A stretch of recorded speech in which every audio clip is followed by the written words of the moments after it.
Hey, I'm Scott. And I'm Chris. And this is Doxalogic, where we help you think with your Bible.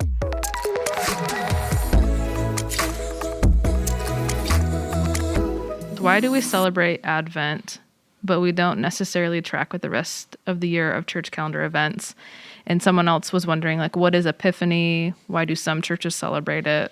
Should we consider celebrating it? So to be fair, I think some years we do something really specific for Advent as a church, like and in the past. sometimes we don't. Yeah, that's a good observation. Yeah, totally. It's a fair question. I think you're free to celebrate as much of the Christian calendar as you want to celebrate.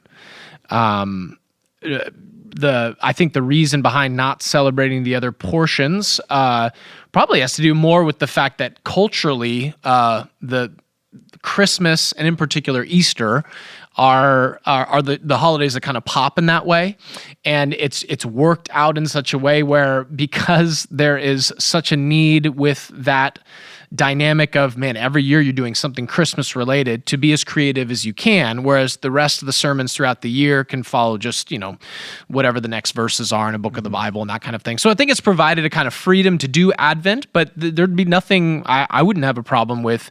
I think there's freedom to be able to maybe track with the calendar and explain some of the dynamics between Advent versus Epiphany versus the rest of the seasons. Off the top of my head, I'm thinking Lent, Lent. For sure. Lent and Easter. And then the longest one is right after Easter. There's a really long season. I'm going to get it for us. Okay.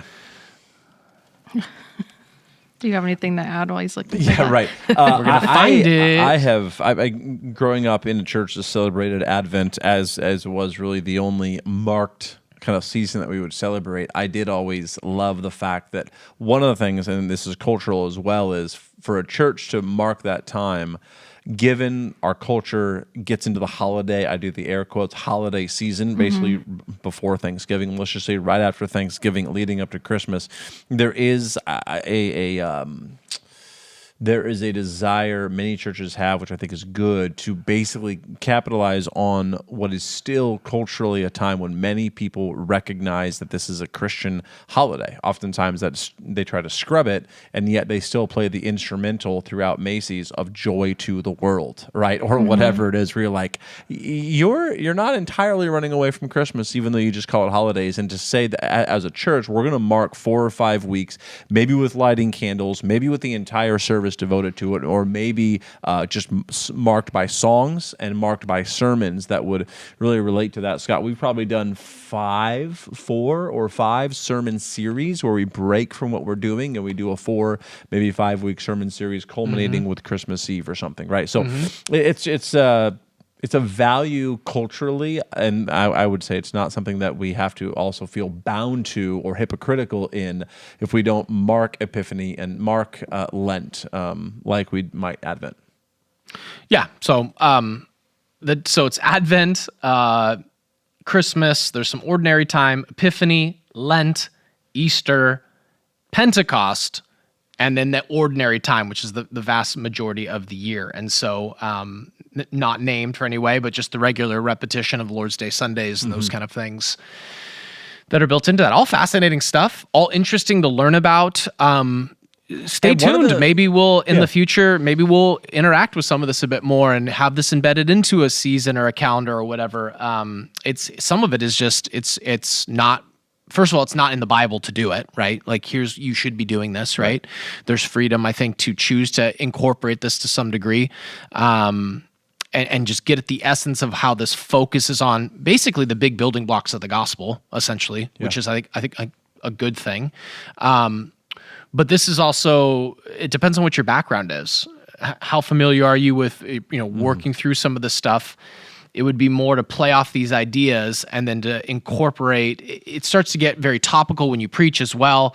But there's probably ways to incorporate in terms of how to structure a service and those kind of things to celebrate these seasons and get a sense for the rhythms and how Christians saw that. But one argument I could imagine and grant to doing it, even if we did it occasionally, would be to say it emphasizes the historicity of Christ's life, and what you're naming, Scott, are verifiable times in the calendar. This isn't just tradition emerged and said that this and this and this. Christmas is different, but Lent and Easter and Pentecost is 50 days after, 50 days after the Passover, which was the time of Jesus' death and resurrection. And so you do have a historical lining up, which I would say is important. And a lot of believers they're not discipled into that by their churches, and so they may not understand the historicity of the church calendar.